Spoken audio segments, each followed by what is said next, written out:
Sud Radio, les vraies voix qui font bouger la France. Stéphane Soumier avec Bismart, 19h30, 20h. Salut à tous, c'est Bismart sur Sud Radio avec, comment on va appeler ça, les entrepreneurs de la vie quotidienne. Oh bah oui, des entrepreneurs auxquels, en fait, vous avez eu affaire forcément. Tiens, on va commencer avec le permis de conduire, avec les codes Rousseau. Vous voyez, enfin, allez, on connaît tous. Les codes Rousseau, c'était pratiquement un concours par an. Mais oui, mais maintenant que c'est dématérialisé, comment on fait? Allez, c'est parti. Les codes Rousseau sur Sud Radio. On repart les amis, on repart avec Michel Gueb. Bonjour Michel. Bonjour. Patron des codes Rousseau, et donc je le disais en sommaire, c'était... J'avais les chiffres 2015, là j'ai regardé, enfin j'ai trouvé, j'ai cherché, vous avez 350 000 exemplaires, c'était ça, 2015 Oui, en livre de code. Oui, tout à fait. C'était un concours tous les ans, quoi. Oui, c'est ça, tous les ans, oui. Tous les ans, mais j'imagine que, enfin je sais pas, dans les années 2000 ou même les années 90, vous deviez être à 500, 600, 700 000. Oui, on a atteint 500, 550 000. 550 000 exemplaires. Ouais. Et aujourd'hui, on en est où aujourd'hui? Aujourd'hui, on est toujours, c'est stable. Depuis quelque temps, on est autour de 350, 380 000 par an. Ah, ça veut dire que quand même...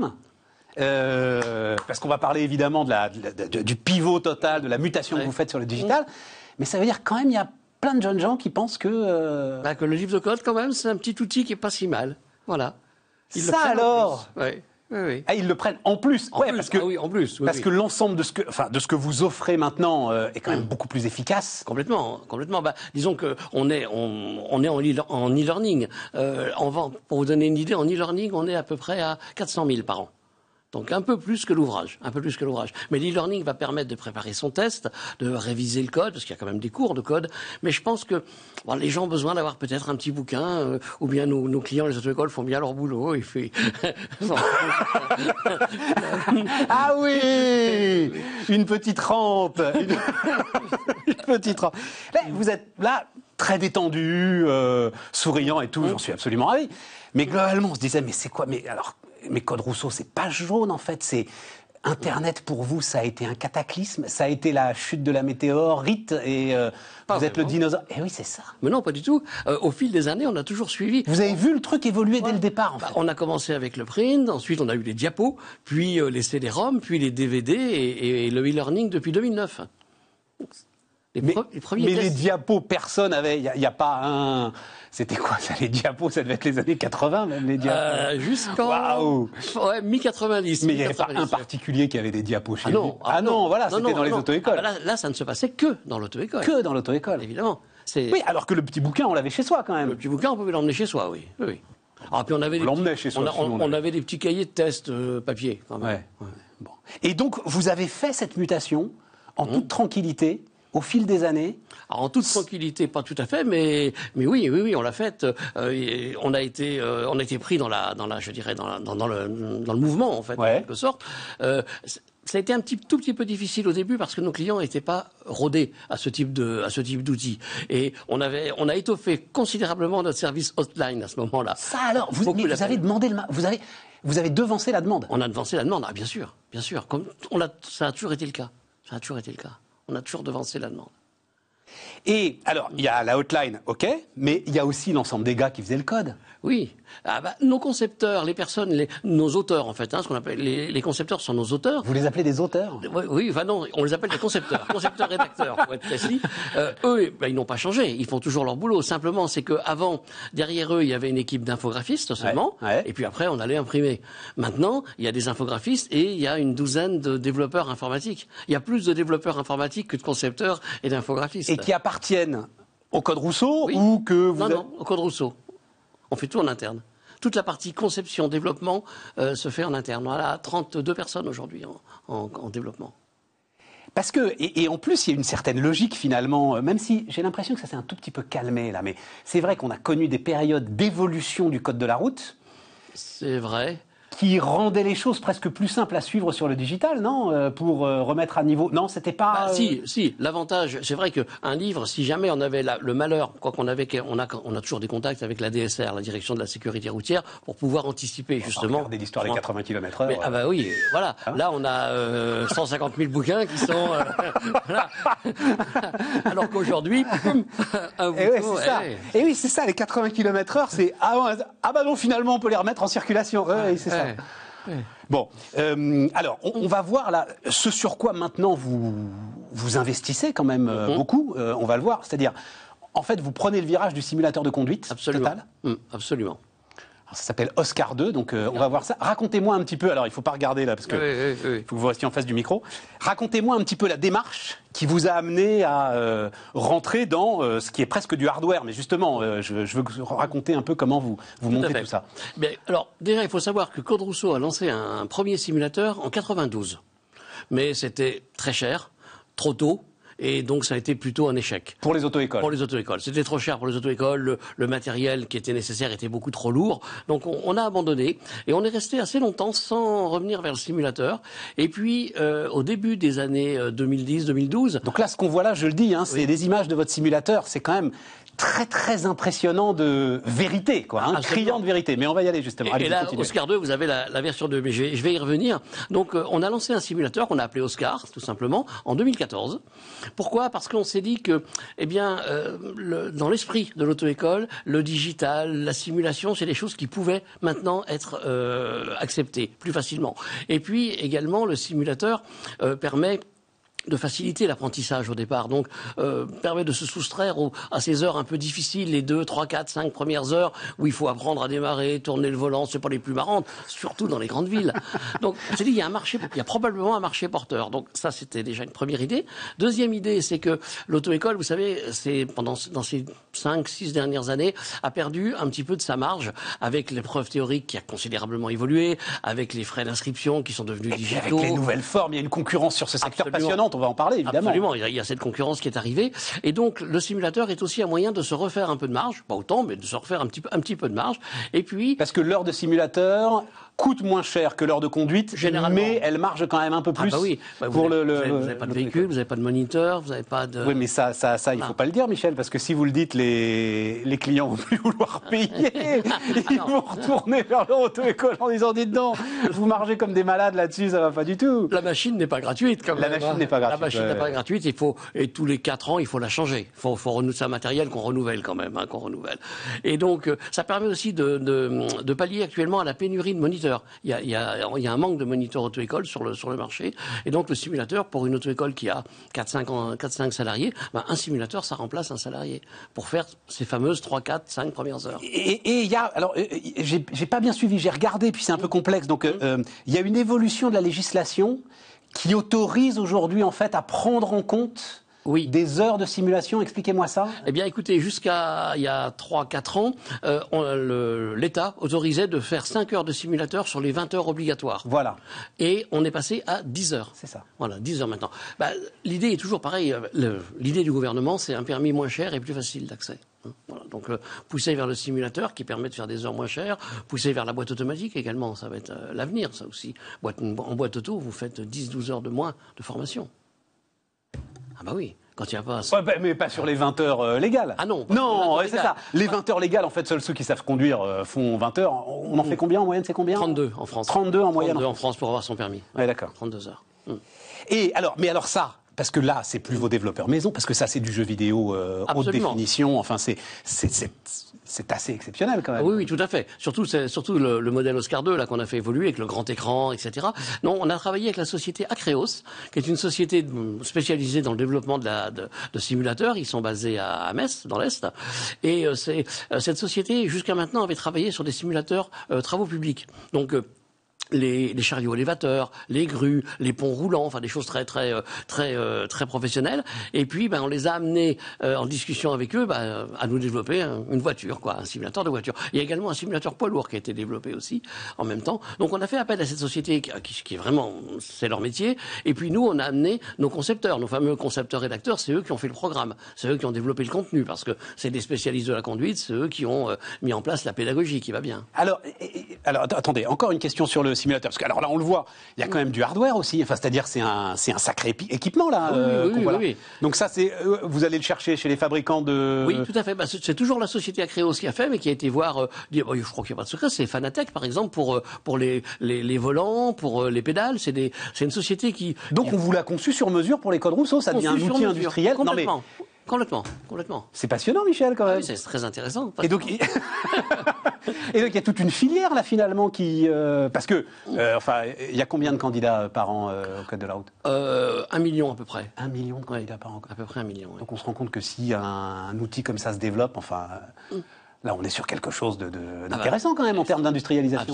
Absolument. Bah là, on va s'adresser. Alors, on s'adresse pas directement aux candidats, on s'adresse à l'auto-école. Ouais. Et il y a 10 000 auto-écoles en France. Ouais. Aujourd'hui, on a placé 450 simulateurs. Notre concurrent en a peut-être mis 1 millier parce qu'ils avaient commencé bien avant nous. Voilà, il y a encore du potentiel. Il y a un vrai potentiel de développement de la simulation. Comment ça, vous avez un concurrent? Vous avez un concurrent? Ouais, on a un concurrent, oui. Ça alors. Louis Rousseau, 1937. Hein, j'ai vu ça. Hein. Oui. J'ai pas connu, mais... Ouais, moi non plus.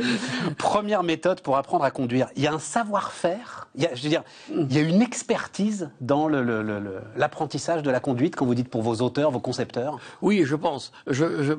La plupart de nos auteurs, ils ont une formation soit pédagogique, scolaire, pédagogique, psychologique, ou souvent, ils ont été eux-mêmes moniteurs d'auto-école. Donc, ils ont enseigné. Hein, ils ont eu dans une partie de leur vie, cette action.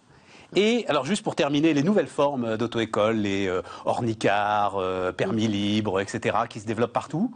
Comment est-ce que vous regardez ça? Est-ce que vous avez les mêmes rapports avec eux? Alors on n'a pas tout à fait les mêmes rapports avec eux. Parce qu'ils sont sulfureux vis-à-vis de notre clientèle dite traditionnelle. Hein. Nous, on travaille plutôt avec les auto-écoles de proximité. Et donc c'est quoi? C'est choisis ton camp, camarade? Tu veux pas travailler avec eux si tu travailles avec nous? C'est pas à ce point-là, mais je veux dire que... D'ailleurs, ils ont développé eux-mêmes leur propre plateforme de e-learning. Oui, de e-learning, mais pas de simulateur. Pas de simulateur. On n'est pas dans une machine comme celle-là où on change les vitesses. Ah bah s'ils venaient me voir pour acheter des simulateurs, on pourrait discuter. Non, mais ces nouveaux acteurs sont arrivés. Alors c'est sûr que ça a bouleversé le marché, mais pas forcément en mal. Ça a redynamisé la profession, ça a remis les choses à leur juste valeur. Il faut s'en souvenir. Hein, en fait, c'était la première réforme Macron. C'est faire baisser le prix du permis de conduire parce que c'est un facteur d'exclusion en fait très important. Hein, avoir les moyens de se payer le permis ou pas. Voilà. Absolument. Merci pour tout ça, Michel. Tout ça a été à vous. Fort sympathique, mais je n'en doutais pas. Et on continue avec nos entrepreneurs. Michel Gupp, donc le patron des Codes Rousseau, était notre premier invité sur Sud Radio. Et maintenant, on va passer à table pour le dessert. Et on repart, les amis, encore un entrepreneur. Didier Boudy est avec nous. Bonjour Didier. Bonjour. Entrepreneur, mais entreprise familiale, c'est ça, Mademoiselle Dessert? Non. Non. D'accord. Les managers du groupe, on possède à nous 15% du groupe, ouais. Mais on a un fonds d'investissement avec nous qui nous accompagne en LBO. Ça fait depuis 2009 qu'on est en LBO. On a racheté une petite boîte et on l'a développée pour en faire ce qui est devenu Mademoiselle Dessert. 1900 salariés? Oui. 340 millions d'euros de chiffre d'affaires, c'est ça? Oui, c'est ça. Alors Didier, ça, c'était avant 2020.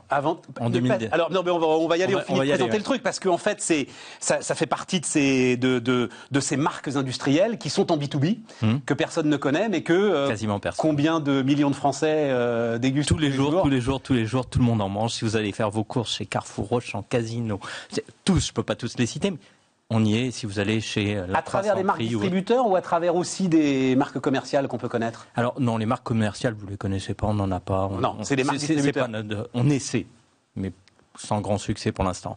L'essentiel. Comment ça, vous essayez de créer votre propre marque ou vous essayez de fabriquer on essaie de créer nos propres marques, ouais. Mais jusqu'à présent, on n'a pas été vraiment successful sur le sujet.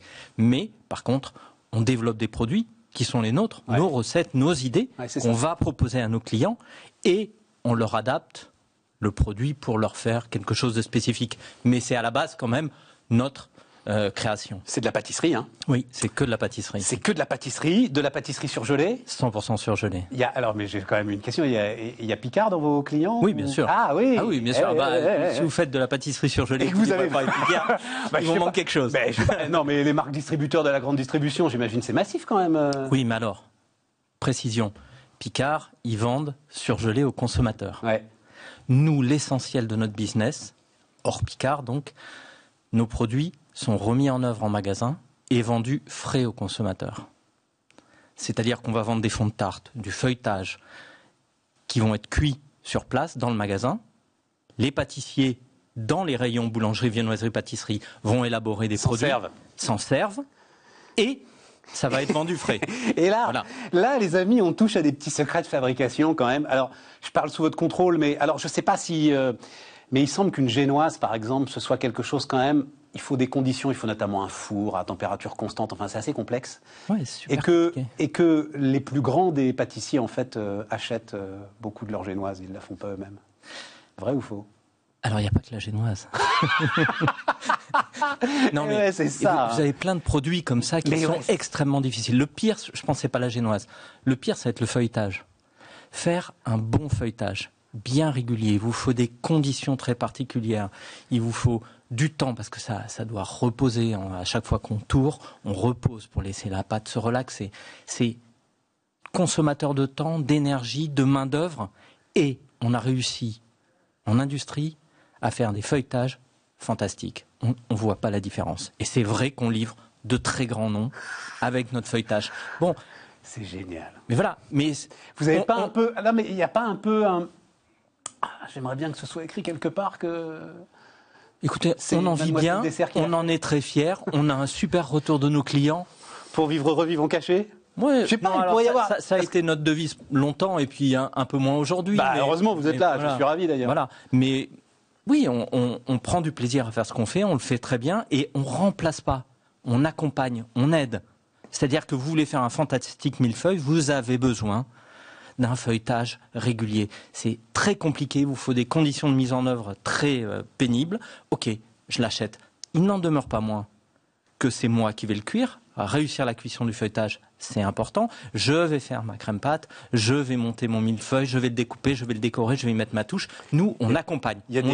On est l'aide en arrière-cuisine. Dans le monde des affaires, ça s'appelle des NDA. Il y a des conditions de confidentialité. Oui, il peut y en avoir. Il peut y en avoir avec certains. Avec certains. Bien sûr, bien sûr. Mais vous savez, c'est super important, Didier, parce que globalement, alors là, justement, c'est ce qui a un peu changé avec cette année incroyable qu'on a traversée. Globalement, il y avait l'idée de l'artisan c'est bien, l'industrie c'est mal. Oui, mais ça, c'est la vieille guerre. Et moi, pour en avoir visité quelques-unes des usines agroalimentaires, j'essaye de temps en temps dans des discussions de dire, vous savez, c'est sans doute l'endroit où le moins de maladies, les conditions sanitaires de l'industrie sont aujourd'hui exemplaires. Voilà. On est imbattable là-dessus. Ça, c'est juste indiscutable. D'un point de vue sécurité alimentaire, il vaut mieux acheter chez un industriel. Bon, voilà. Mais c'est même pas le débat. Et puis c'est quand même des gens qui le font. Enfin, c'est robotisé, mais il y a quand même des gens dans vos usines encore aujourd'hui. Ah ben oui, nous, à la différence 1900 salariés. Des boulangers ou des viennoisiers qui sont très automatisés par rapport à nous, les industriels, nous, on est encore une industrie de main-d'œuvre. 1900 personnes pour faire 350 millions d'euros de chiffre d'affaires, c'est quand même beaucoup de monde. Et ça, c'est sans les intérimaires, parce qu'en plus, nous, on a une activité qui est extrêmement fluctuante, donc on a probablement 500 ou 600 personnes en plus en variable à l'année. Donc, il n'y a pas de les bons artisans et les mauvais industriels. Il y a des très bons chez les industriels. On est le meilleur. Et il y a des bons et des moins bons chez les artisans aussi. Et il y a des très bons qui savent prendre les produits qui leur prennent du temps et qui ne sont pas pratiques à faire pour eux et quand même marquer leur territoire et leur pâtisserie de leurs pâtes. Alors, vous prenez... Alors, juste, on ne l'a pas dit, mais donc visiblement, c'est un secteur ultra éclaté parce qu'avec 350 millions d'euros de chiffre d'affaires, vous êtes quoi, leader européen aujourd'hui sur votre secteur? Deuxième acteur européen? Oui, on est le deuxième acteur européen. Deuxième acteur européen sur votre secteur. Ah oui, oui. Donc il y a du build-up à faire là. Enfin, j'imagine c'est pour ça qu'il y a un fonds d'investissement, ça les intéresse beaucoup. Exactement. On a commencé en 2009. On avait une usine en Dordogne. On a racheté cette petite entreprise, ça faisait 70 millions d'euros de chiffre d'affaires. Aujourd'hui, il y a 12 sites, il y en a 8 en France, 3 en Angleterre, 1 en Hollande. C'est de la consolidation. Essentiellement, on a acquis des sociétés avec des savoir-faire. Je voyais effectivement que vous étiez présent en Grande-Bretagne. Je me disais, mais comment est-ce qu'on arrive à s'implanter en Grande-Bretagne en rachetant en fait un acteur voilà, c'est ça. Voilà. Et puis après, on a des méthodes industrielles. Avant le Brexit, et c'est pas grave, Brexit ne change rien là-dessus. Pas grand-chose. Alors si, en ce moment-là, c'est vraiment pénible parce qu'il y a plein de formalités. Les camions peuvent rester coincés pendant je ne sais pas combien de temps à la frontière, notamment pour les produits qu'on veut expédier d'Angleterre vers l'Europe. Ouais. Donc ça, c'est un peu pénible, mais ça va se fluidifier. Ça va... Et alors, donc vous disiez impact du Covid quand même, c'est-à-dire que, parce que j'ai vu pas mal d'industriels comme vous dans l'agroalimentaire qui en fait ont fait une bascule, oui, hôtel, café, restaurant s'est arrêté, mais en même temps on a eu une telle hausse de production en grande district. Voilà, en grande district que l'un dans l'autre on s'y retrouve. Mais qu'est-ce qu'ont fait tous les Français pendant le premier confinement? Ils ont fait des gâteaux, mais oui. Mais oui. J'adore. La farine, le sucre, les œufs, le beurre, tout ça, ça s'est vendu, mais de façon fantastique. Nos gâteaux... Je vous raconte, vous avez peut-être fait la même chose. Ouais. Parce qu'il se trouve que je connais un peu le secteur. J'ai un entrepreneur que je suis très, très longtemps qui fait de la pâtisserie industrielle. Il se retrouvait avec ses stocks de farine. Il a acheté une ensacheuse et il s'est mis à vendre ses stocks de farine. Voilà. C'est ça un entrepreneur. J'ai trouvé ça génial. Et il les a vendus très cher, ces stocks de farine. Voilà. À votre niveau, c'est pas possible, c'est trop lourd. Ça aurait pas été possible. Mais c'est vrai qu'on a vu dans certains magasins vendre des sacs de farine de 25 kilos. Qui achète de la farine par 25 kilos en grande district, quoi. Enfin, bon, voilà. Mais ils faisaient leur pain, leur pâtisserie. Donc notre activité, nous, la moitié de notre business, c'est la restauration, parce qu'on a parlé beaucoup de grande distribution, mais on travaille énormément pour la restauration. Bien sûr. Et là, tout à fait. Donc, impact Covid très très violent pour nous. C'est moins 25% de chiffre d'affaires sur l'année 2020. Donc ça fait très très mal. Et les dispositifs, vous retrouvez à travers chômage partiel, les aides diverses et variées, à peu près. Oui, on a. Bah oui, non, mais il faut le dire. Alors bon, 25% de chiffre d'affaires en moins, rentabilité qui s'effondre également. Mais alors là, merci les aides. Franchement, le chômage partiel, instantanément, on a pu mettre des dizaines voire des centaines de personnes au chômage partiel. Et en Angleterre, au démarrage, les systèmes d'aide n'étaient pas du tout les mêmes. On a vraiment pris peur et on a dû licencier. En Angleterre, on a licencié 150 personnes parce qu'on ne voyait pas du tout comment on allait pouvoir s'en sortir avec les aides qui étaient à notre disposition. Depuis, je dois reconnaître que leur chômage partiel s'est bien amélioré. Alors, c'est d'autant plus important pour vous, dans les minutes qui nous restent, qu'il faut absolument parler du pari que vous faites pour aller justement, pour pousser l'exemplarité industrielle. Vous voulez devenir... Vous êtes à mission d'ailleurs aujourd'hui ou pas encore Alors on a changé nos statuts. Vous avez changé et vos on a statuts. intégré ça dans nos statuts. D'accord. Mais derrière, alors il faut le dire d'un mot, je crois que c'est le label Bicorp que vous allez chercher. Nous, ça y est. Alors je le dis d'un mot, la référence internationale aujourd'hui pour l'ESR et pour l'ensemble de l'activité économique responsable. Oui, le développement durable. On va le dire comme ça.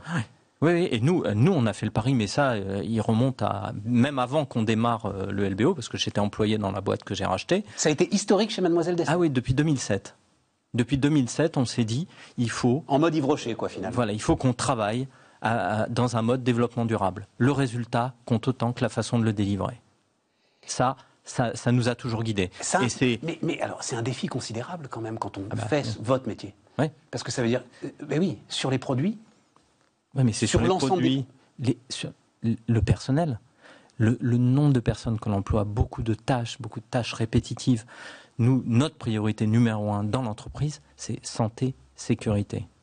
Parce qu'il faut que les gens puissent vivre bien avec l'entreprise et puissent vieillir bien avec l'entreprise. On est implantés, nous, partout en province, dans des secteurs vraiment ruraux. Quand on embauche quelqu'un, 9 chances sur 10 qui reste avec nous jusqu'à la retraite. Moi, quand j'ai commencé dans la pâtisserie, on faisait beaucoup de flan. On en fait toujours beaucoup. Et on avait des dames qui lissaient le flan avec une spatule parce que la surface du flan... Elle avance sur un tapis roulant et hop, on prend le flan, je lisse la surface.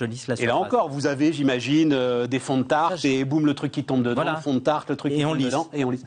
Oui, sauf que moi, j'ai licencié au tout début des gens qui avaient des problèmes musculo-squelettiques. TMS, les fameux TMS. Je me suis dit, c'est pas possible, on ne peut pas continuer comme ça.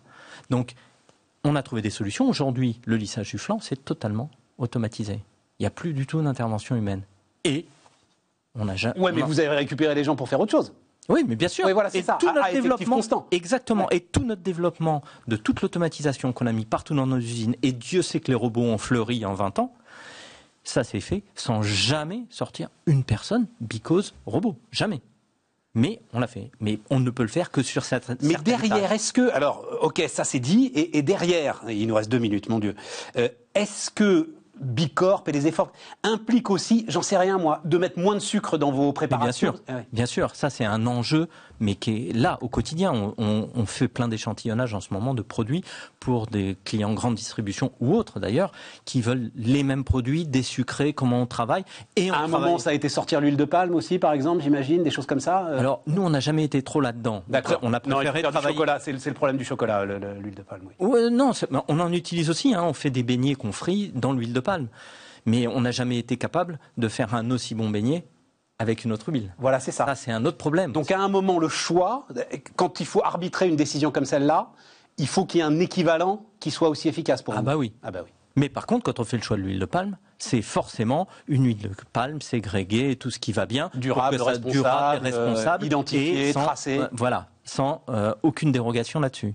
Mais oui, c'est possible. Oui, c'est possible. Nous, ça fait déjà 5 ans qu'on travaille, mais d'arrache-pied pour enlever à partir du moment, parce que c'est ça, et on va finir là-dessus, à partir du moment où vous n'êtes pas au contact du consommateur. Donc c'est une démarche personnelle des fondateurs. Vous avez ça dans les tripes. On a ça dans les tripes. Voilà, tout à fait. Parce que c'est pas une démarche commerciale. Même si à un moment sans doute vos grands clients vont vous demander et seront rassurés par l'ensemble des efforts que vous faites. Oui, mais c'est vrai qu'aujourd'hui les enseignes peuvent le demander. Quand on est dans le box avec l'acheteur, c'est pas forcément en haut de la priorité. De la liste des priorités. Mais c'est notre conviction. Encore là, dans les dernières négociations du printemps, là. Oui. Vous comprenez, dans le box avec l'acheteur, c'est avec la grande distribution, là, voilà, dans le box, là, où ça se passe. Mais nous, on y croit. Ça fait des années qu'on travaille là-dessus. On sait que sur le long terme, on a raison. Parce qu'il faudra que ça soit durable et que nos produits soient bons, sains et sûrs. Et durables. Et faits par des gens qui sont heureux d'aller travailler tous les jours. Et qui sont heureux. Oui. Peu qu'ils puissent l'être, voilà. En tout cas, qui est surtout priorité numéro 1, ils repartent en bonne santé. Didier Boudy, donc le président de Mademoiselle Dessert sur Bismarck. Didier Boudy, donc le président de Mademoiselle Dessert sur Sud Radio. Les amis, on se retrouve demain. Sud Radio, les vraies voix qui font bouger la France. Stéphane Soumier avec Bismarck, 19h30, 20h.